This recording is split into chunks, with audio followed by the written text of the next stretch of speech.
नमस्कार। आज चिंतन में मैं चर्चा करूंगा 56 करोड़ अथवा 33 करोड़ देवी देवता का। क्यों चर्चा करूंगा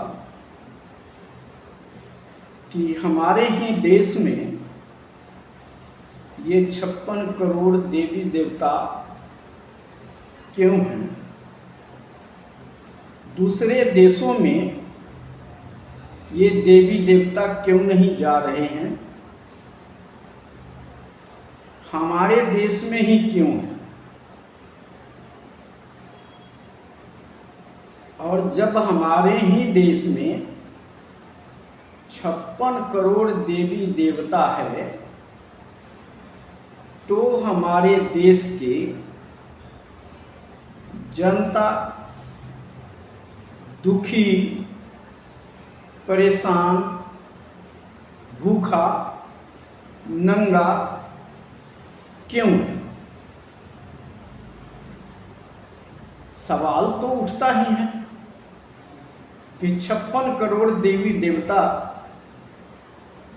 जब हमारे मदद के लिए हैं तो फिर हम दुखी क्यों होते हैं, दुख में क्यों जाते हैं, दुखी क्यों होते हैं। तो जहाँ तक हमारी समझ है कि 56 करोड़ देवी देवता के कारण ही हम दुखी हैं। देवी देवता के कारण ही हम परेशान हैं, उनके कारण ही हम भूखा नंगा हैं। अगर ये देवी देवता नहीं होते तो फिर हमारा देश भी अमेरिका, जापान, थाईलैंड के बराबर होता, चीन के बराबर होता। तो इसका अर्थ है कि गरीबी के कारण हमारे 56 करोड़ देवी देवता हैं, बल्कि 56 करोड़ देवी देवता हमें मदद नहीं करते, हमें सहयोग नहीं करते, बल्कि 56 करोड़ देवी देवता द्वारा हमें लूटा जा रहा है। 56 करोड़ देवी देवताओं के नाम पर हम लूटे जा रहे हैं, हमारा समय को लूटा जा रहा है, हमारे पैसा का लूटा जा रहा है और हमारे मन मस्तिष्क को भी लूटा जा रहा है। अगर ये देवी देवता नहीं होते तो कहीं न कहीं हमारी शिक्षा दूसरे देशों के तुलना में आगे होता,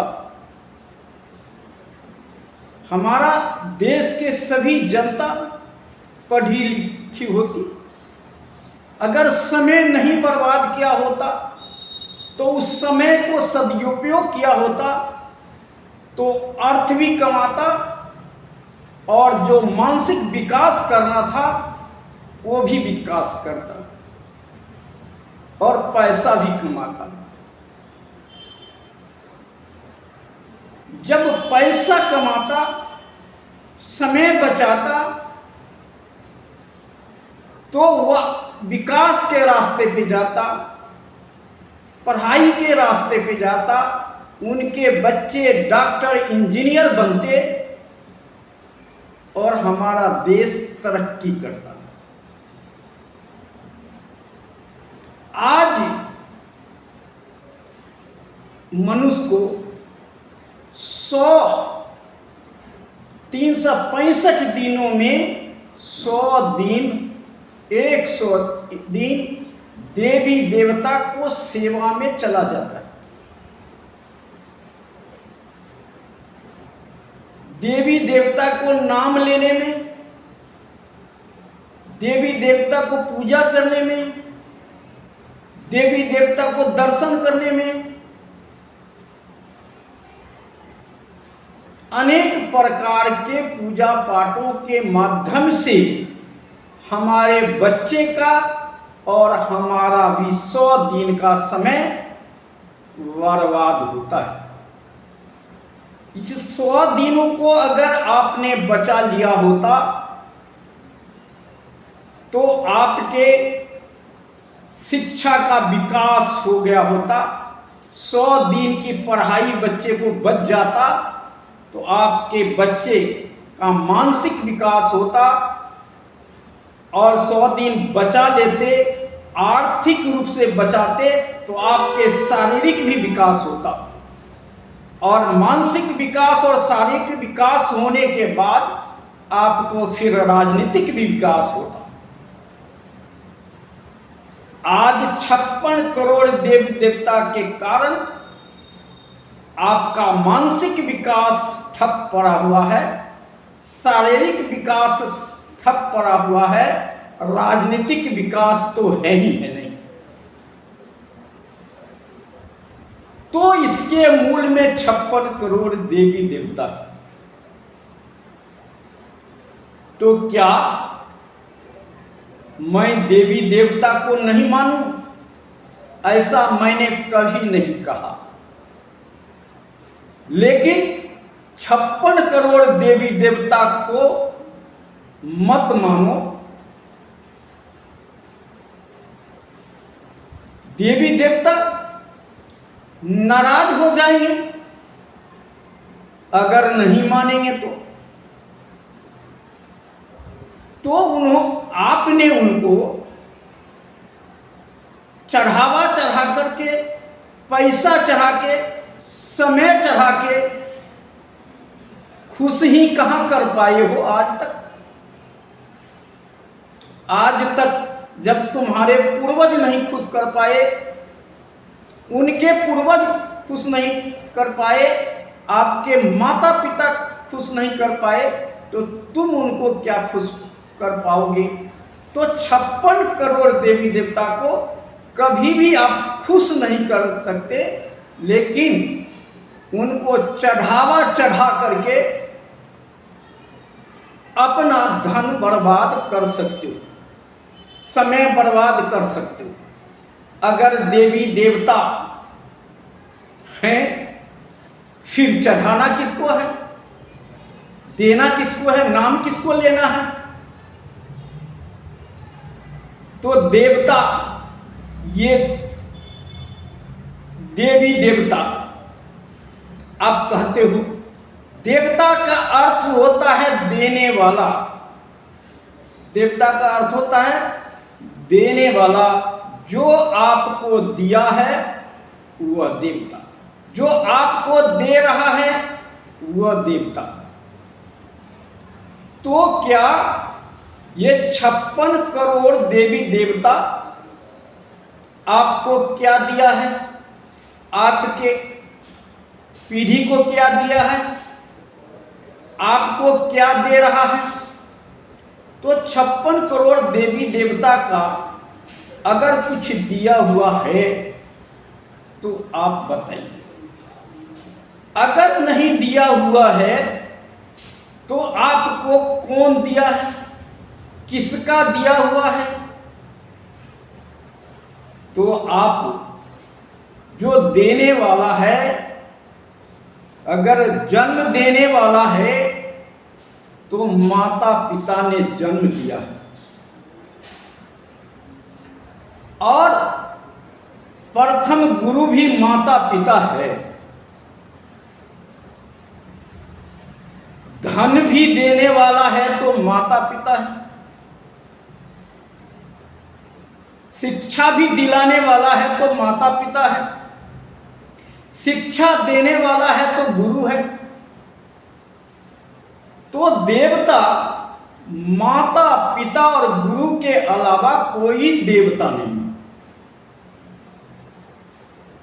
56 करोड़ को छोड़ो, 3 देवता को जो आपको दिया है और दे रहा है, और जब तक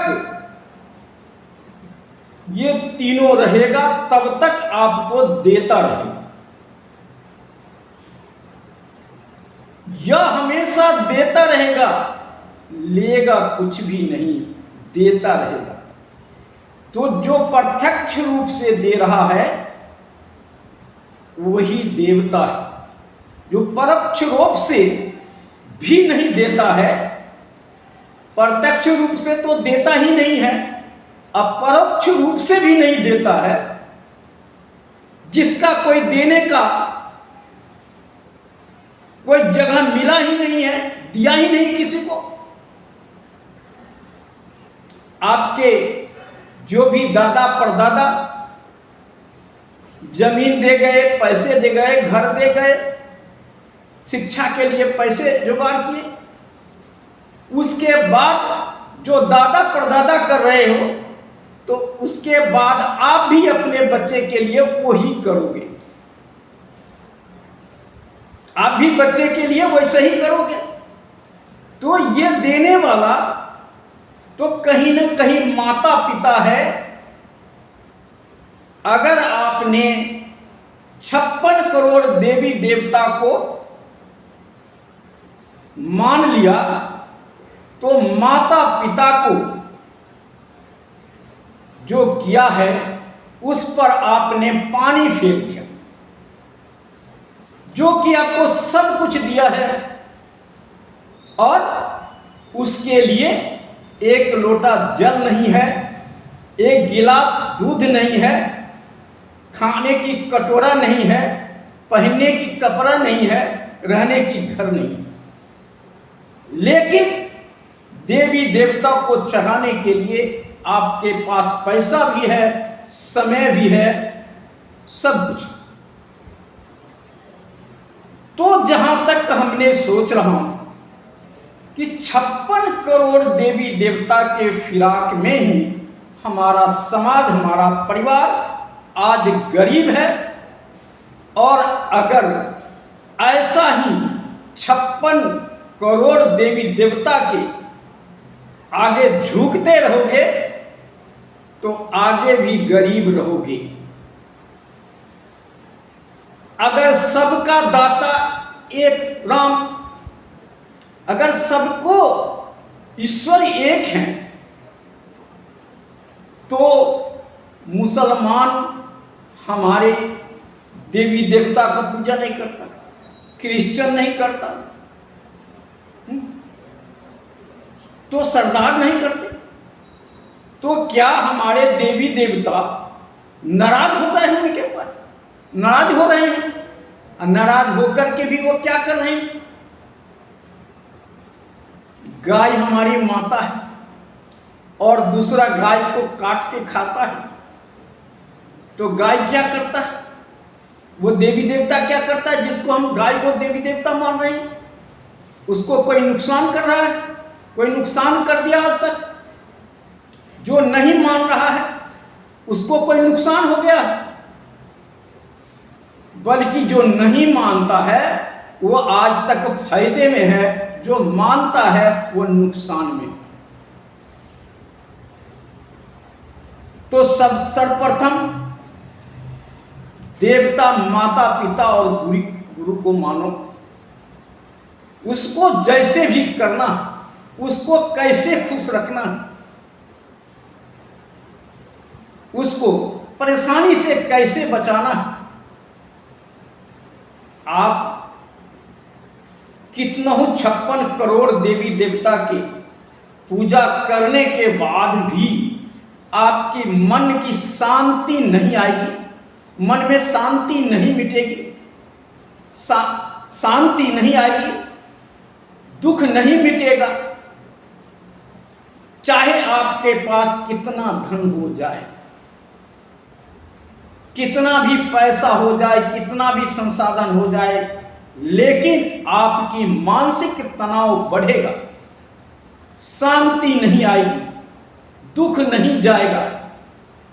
दुख तभी जाएगी जब मन की शांति मिलेगी। अब मन की शांति मिलने के लिए माता पिता और गुरु की सेवा करना पड़ेगा। माता पिता और गुरु को देखना पड़ेगा। माता पिता और गुरु की वचन मानना पड़ेगा। हम नहीं कहते हैं सभी वचन मानो, लेकिन जो आपको सच दिखाई पड़े, सच रास्ता दिखाई पड़े, वो तो मानो। माता पिता को खाना पीना देना आपको धर्म है, ये तो मानो। गुरु को नमन करना यह धर्म है, मानो। तो अगर पूजा करना है तो माता पिता को पूजा करो। पूजा का अर्थ क्या है? पूजा के अर्थ चढ़ाना है, फूल चढ़ाना है। पूजा का अर्थ है सेवा करना, सहयोग करना, सहायता करना, दान देना।